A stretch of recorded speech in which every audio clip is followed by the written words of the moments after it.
The rain was coming down in sheets, the kind of Missouri downpour that turns the asphalt into a black mirror and drowns out everything but the hum of idling diesels. I should have been 50 miles south by now, hauling a reefer full of beef to Texarkana, but I wasn't. I was standing in the middle of the access road, my knuckles split and bleeding, with 3 private security contractors groaning on the wet pavement around me. The sirens were already screaming in the distance, cutting through the storm. But that wasn't what made the world stop. It was the silence that followed the black limousine door opening. The man who stepped out didn't look like he belonged in a muddy truck stop. He wore dress blues, pristine despite the weather, with enough brass on his chest to anchor a battleship. He was an admiral, a 3-star. He looked at the chaos, at the unconscious men in tactical gear, and then his eyes locked on me. He didn't yell. He didn't call for the MPs who were scrambling out of the chase vehicles.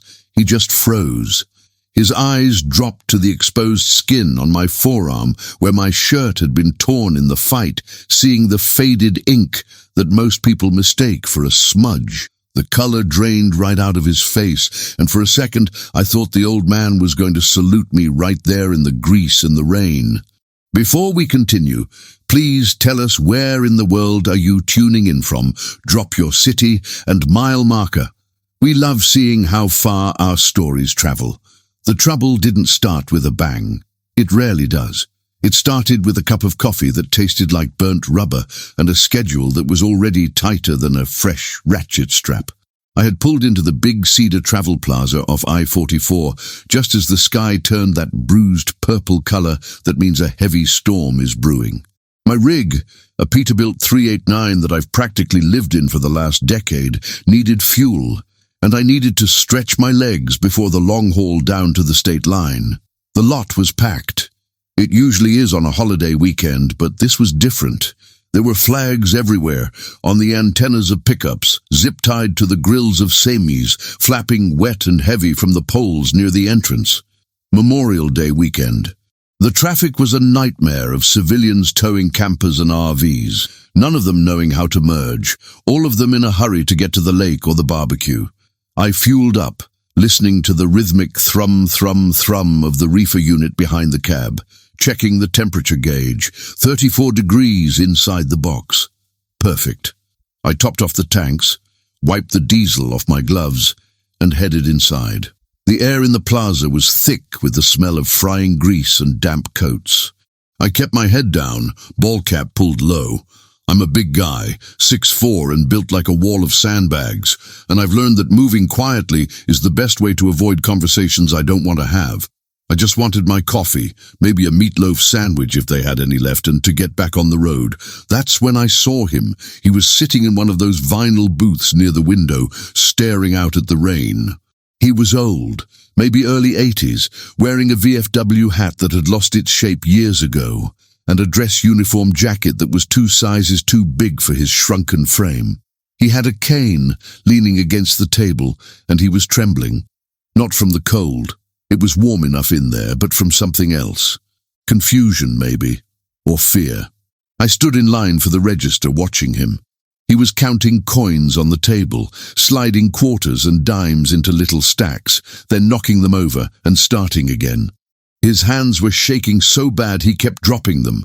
A waitress walked by, dodging him like he was an obstacle, not a person. "Hey, Pops, you gonna order or just play with your change?" A voice boomed from behind me. I didn't turn around. I didn't want to get involved. I just wanted my coffee. I'm waiting for the bus," the old man stammered, his voice thin and reedy. "The shuttle, to the base, for the ceremony." "Shuttle ain't coming here, old-timer." "You're blocking the table," the voice said again.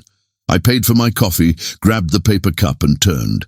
The guy doing the talking was wearing a tactical vest over a black polo shirt with dignitary protection stenciled in gold letters on the back. He had a radio coiled behind his ear and the kind of haircut you get when you want people to think you're a Navy SEAL, but you never made it past boot camp. He was standing over the old man, tapping a heavy flashlight against his palm. I walked past them. Not my business, I told myself. "Jack, keep walking. You've got a load to deliver." I made it to the glass doors. I put my hand on the handle. I was out. Almost. Then I heard the sound of metal hitting linoleum. I looked back.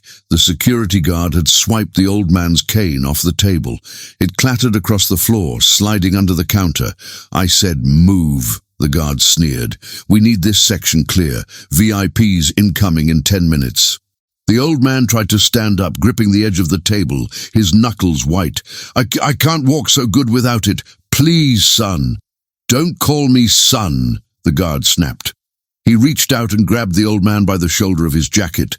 It wasn't a helping hand, it was a shove. The old man stumbled back, his legs buckling. He hit the floor hard, a sharp, dry sound that cut through the noise of the diner. A few people looked up from their phones, but nobody moved. They just watched. That's the world we live in now. Everyone watches. Nobody moves. The guard loomed over him. "Get up! Get your trash and get out!" The old man was trying to push himself up, but his arm gave out. He looked up at the guard, eyes wet with humiliation. "I served," he whispered. "I served my country." "Yeah? Well, you're serving as a doorstop right now," the guard laughed. That was the line. I didn't make a decision. My body just did it. I let go of the door handle and turned around. The walk back across the diner felt slow, heavy, like wading through water. I could feel the heat rising in my chest, that old, familiar burn that I try so hard to keep damp. I stopped 3 feet from the guard. He was big, maybe 6'1", mostly gym muscle. He didn't see me until my shadow fell over him. "You dropped something," I said. My voice was low, barely a rumble, but it carried. The guard turned, looking me up and down. He saw the grease on my jeans, the flannel shirt, the trucker cap. He sneered. "Excuse me?"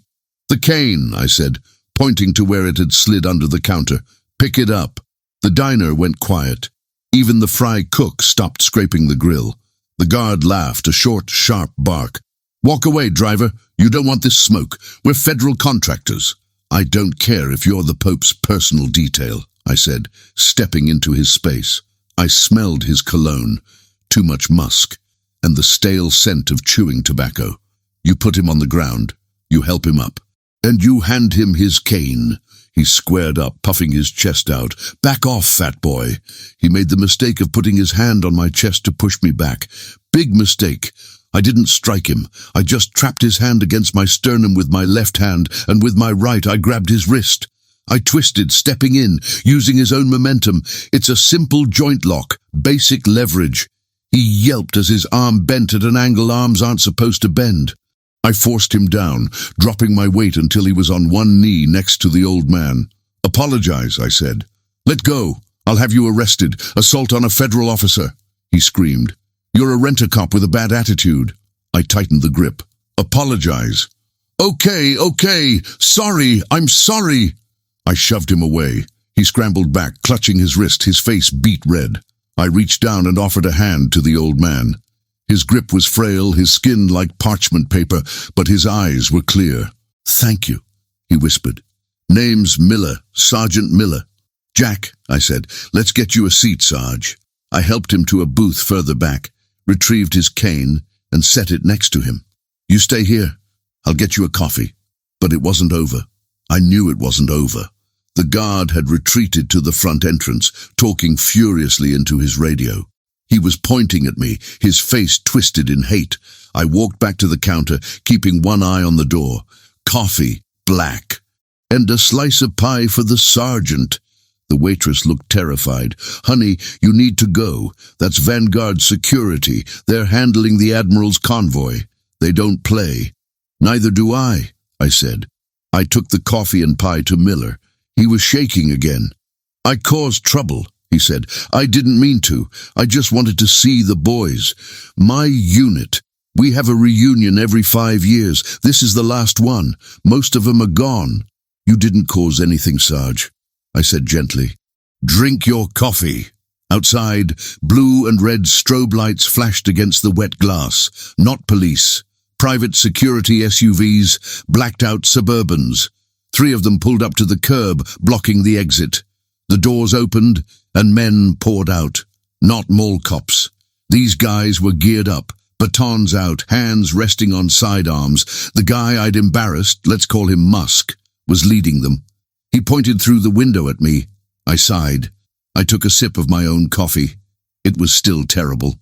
"Stay here, Miller," I said. "Jack, don't," the old man said, grabbing my sleeve. "There's too many." "It's all right," I said. "I'm just going to move my truck." I stood up and walked to the door. I stepped out into the rain. The cold water felt good against the heat in my neck. There were 6 of them now, forming a semicircle around the entrance. Musk was in the middle, holding a collapsible baton that he flicked open with a metallic snick. "That's him," Musk yelled. "Get him on the ground. Cuff him." They moved in a pack, disciplined but arrogant. They expected me to cower. They expected a fat trucker who would wheeze after 10 seconds. They didn't know about the life I left behind. They didn't know that before I hauled beef, I hauled things much heavier, in places much hotter than Missouri. The first 2 came at me fast. The one on the left swung a baton at my knee, a breaker shot. He wanted to cripple me. I stepped inside the swing, taking the impact on my thigh. It hurt like hell. A dead ache that shot up to my hip, but I stayed standing. I grabbed his vest straps and headbutted him. The sound of bone on bone was sickening, a wet crunch as his nose broke. He dropped like a sack of cement. The second guy hesitated. That was his end. I kicked his knee, hyperextending it, and as he buckled, I shoved him into the third guy who was trying to draw a taser. "Don't draw!" I roared, my voice cutting through the rain. "You draw a weapon, and this stops being a fight and starts being a funeral." The taser guy froze. He looked at his buddy on the ground, blood washing away in the rain. Musk was screaming orders. "Take him down, use force, lethal if necessary." "Lethal?" I laughed, a cold, dark sound. "For a shoving match in a diner?" Musk charged me. He was braver than the others, or maybe just stupider. He swung his baton at my head. I blocked it with my forearm. The bone bruised instantly, and drove a punch into his solar plexus. The air left him in a whoosh. I spun him around and slammed him face first into the hood of the nearest Suburban. I grabbed the pair of zip ties hanging from his own vest, and in one fluid motion zip-tied his right wrist to the push bar of the SUV. I stepped back, breathing hard, the rain plastering my shirt to my chest. "Anyone else?" I asked. The remaining 3 guards backed up, hands hovering near their holsters, but terrified to commit. I had just dismantled their leader and their point man in under 20 seconds. "You're dead," Musk wheezed, struggling against the zip tie. "You are so dead. The Admiral is 5 minutes out. When he gets here, you're going to prison for life. Terrorism, assaulting a federal convoy." "I defended an old man you assaulted," I said. "Check the cameras." "There are no cameras here," Musk spat. "Just my word against yours, and I'm the one with the badge." He was right. Technically, they were contractors, but they carried federal authority badges for the event. In the eyes of the law, I was just a violent drifter attacking a security detail. I looked back at the diner. Miller was pressed against the glass, watching. I couldn't leave him. If I ran now, they'd take it out on him. They'd charge him as an accessory, or worse, roughen him up just for spite. I was stuck. I'd blocked myself in. I had escalated a rude encounter into a felony assault charge, and then the highway exit ramp lit up, motorcycles, state troopers, a flying wedge of flashing lights. Behind them, 2 armored limousines and a trail of support vehicles. The convoy. "Game over, asshole!" Musk screamed over the rain. "Here comes the heavy metal!" I stood my ground, wiping the rain from my eyes. My arm throbbed where the baton had hit, and my knuckles were split. I looked like a wreck. A violent thug. The convoy swept into the plaza, bypassing the fuel pumps and heading straight for the reserved VIP area where we were standing. The lead troopers hopped off their bikes, hands on their weapons, seeing the bodies on the ground, and me standing in the center of it. "Drop to your knees, hands on your head," a trooper shouted. I didn't move. I didn't kneel. I just raised my hands slowly to shoulder height, palms open. "I'm unarmed," I called out. "Get down!" Musk was yelling. "He's crazy! He attacked my team! Shoot him!" The The limo pulled up, tires crunching on the wet gravel. It stopped 10 feet from me, the flags on the fenders. The blue field with 3 white stars snapped in the wind. The rear door opened. A young captain stepped out first, holding an umbrella. Then the Admiral emerged, tall, grey-haired, a face carved out of granite. He exuded authority like heat from a furnace. Admiral Thomas, the Hammer, Holloway. I knew that face. Everyone in the service knew that face. He looked at Musk, tied to the bumper. He looked at the groaning man with the broken nose. He looked at the troopers with their guns drawn, and then he looked at me. I stood tall. I didn't look away. Musk shouted, "Admiral, stay back. This man is a threat. We neutralize the—" "Quiet," the Admiral said. His voice wasn't loud, but it silenced the entire lot. He stepped away from the umbrella, ignoring the rain ruining his dress uniform. He walked right past the troopers, right past his own security detail, until he was standing 3 feet from me. He narrowed his eyes. He was looking at my neck, then my arm. The wet flannel shirt had ridden up, exposing the inside of my right forearm. There, faded and scarred, was a tattoo, not a generic eagle or anchor. It was a spear broken in 2, wrapped in barbed wire. The unit patch of Task Force 121, a unit that didn't officially exist on paper. A unit that operated in the darkest holes of the world, doing the jobs that kept men like the Admiral awake at night. The Admiral stared at the ink. Then he looked up at my eyes. A flicker of recognition sparked in his gaze. "Red line," he whispered. It was barely audible over the rain. I didn't smile. I didn't relax. "It's been a long time, Tom." "It's been a long time, Tom," I said, my voice barely carrying over the sound of the rain and the idling engines. The Admiral didn't move. He stared at me, his eyes flicking from the tattoo to my face, stripping away the grey beard and the extra 50 pounds, seeing the operator I used to be. For a second, the hard lines of his face softened, a ghost of a smile touching his lips. "I heard you were dead," Holloway said. "Bahrain, the port job." "Close enough," I grunted.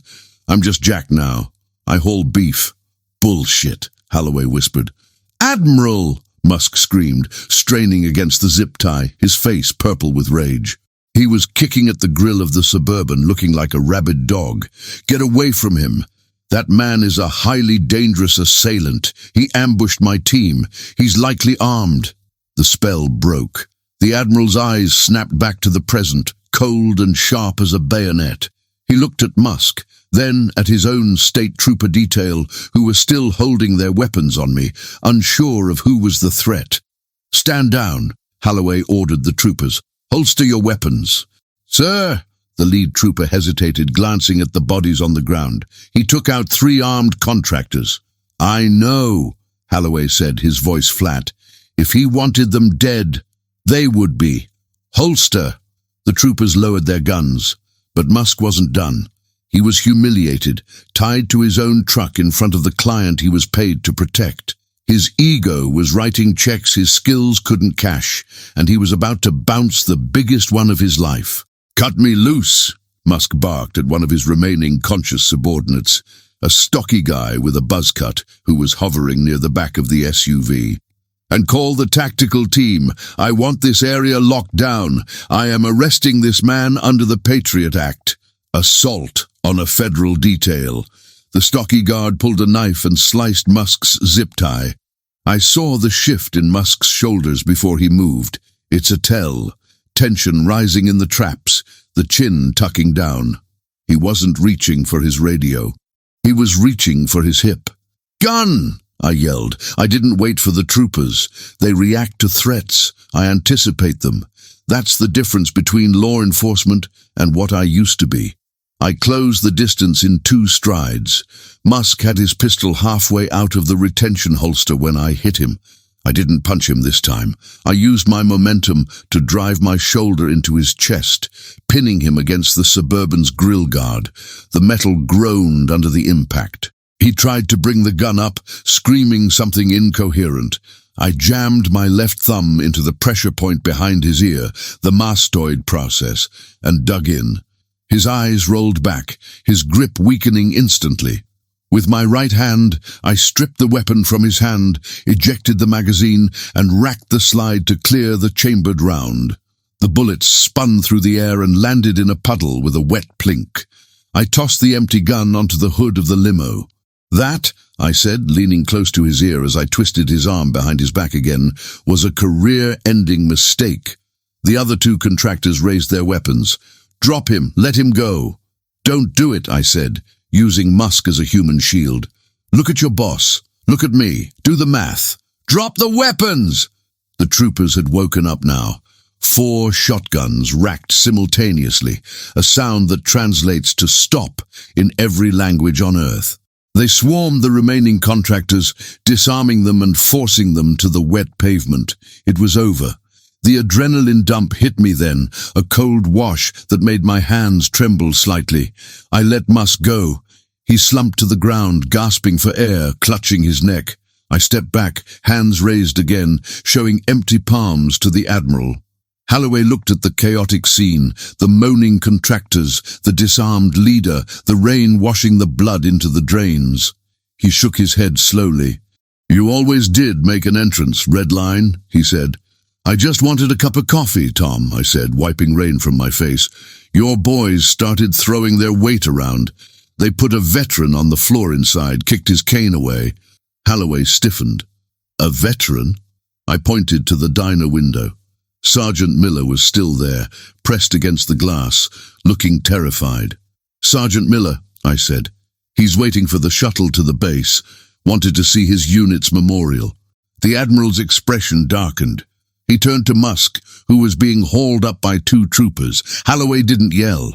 He walked up to Musk, invading his space with the terrifying calm of a man who commanded fleets.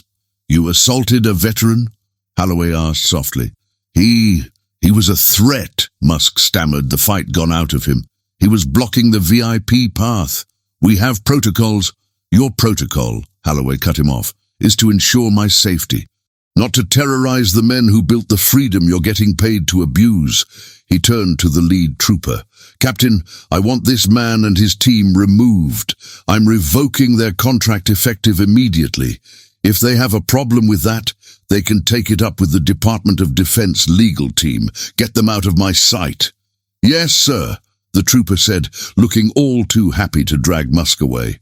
Holloway turned back to me. The flashing lights painted his face in strobes of blue and red. He looked at my bruised knuckles, the wet clothes, the exhaustion in my eyes. "You look like hell, Jack." "Miles add up," I said.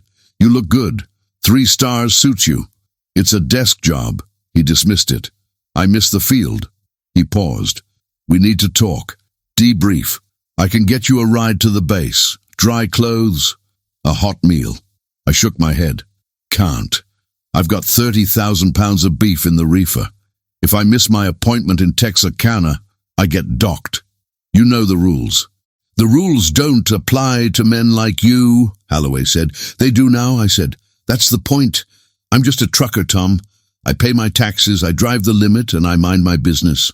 "You call this minding your business?" He gestured to the unconscious contractor on the ground. "He made it my business," I said. "Injustice makes noise. I just wanted it quiet." Holloway stared at me for a long moment, then nodded. He reached into his jacket pocket and pulled out a challenge coin.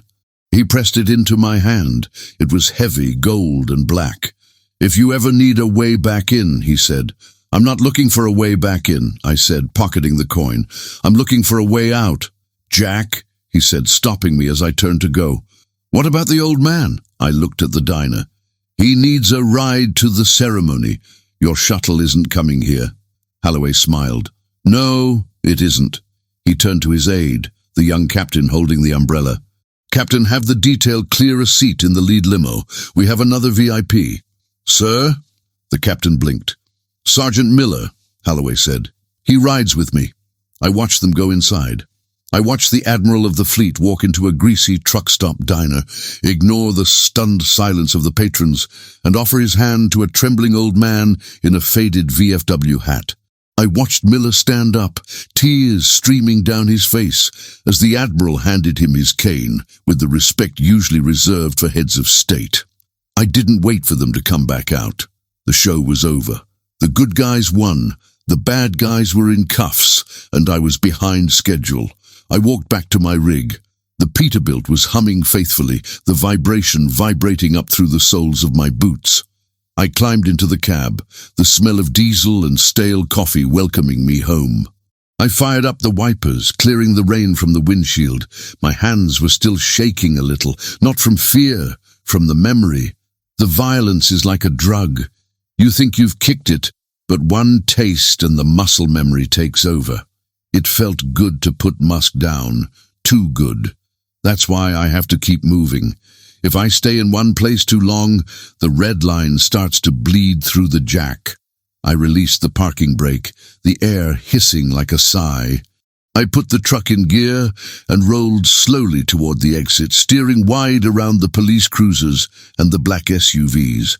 As I passed the diner window, I saw them coming out. The Admiral was walking slow, matching Miller's pace. Miller looked 10 feet tall. I tapped the air horn, 2 short blasts, a salute. Holloway looked up and nodded. Miller waved his cane. I merged onto I-44, the rain hammering the roof. The wipers slapped a rhythm against the glass. Swish thump, swish thump. I checked my mirrors, no flashing lights behind me, just the long, dark road. The rain finally let up near the Arkansas line. The clouds broke apart like pulled cotton, revealing a sliver of moon that hung low over the Ozarks. I cracked the window, letting the cold air rush into the cab, blowing away the smell of the fight and the stale coffee. I reached into my pocket and pulled out the challenge coin Holloway had given me. It was heavy, cold against my palm. In the dash lights, the gold lettering glinted. Strength in silence, that was the old motto. We lived by it, and a lot of good men died by it. Holloway offered me a way back to that world, a world of rank, respect, and clear enemies. But I slid the coin into the cup holder, burying it under a handful of loose change and fuel receipts. I didn't want the rank. I didn't want the war. I thought about Sergeant Miller. I thought about the way he stood up when Holloway handed him that cane. He wasn't a frail old man in that moment. He was a soldier again. He was seen. That's all any of us really want, isn't it? To be seen. To know that the miles we walked or the miles we drove meant something to someone. I checked the mirrors. The road behind me was empty, just a ribbon of wet blacktop disappearing into the dark. The road ahead was long, lonely, and exactly where I belonged. I'm not a hero. I'm not an operator anymore. I'm just a guy moving beef from point A to point B. But tonight, the payload was a little lighter. I turned up the radio, found a station playing something slow and sad, and shifted gears. The engine roared, a deep, steady comfort. I had a schedule to keep. Thank you for watching. And if stories like this one about courage, sacrifice, and second chances speak to you, please consider subscribing to our channel. Your support helps us share more incredible true stories that honor the forgotten heroes among us.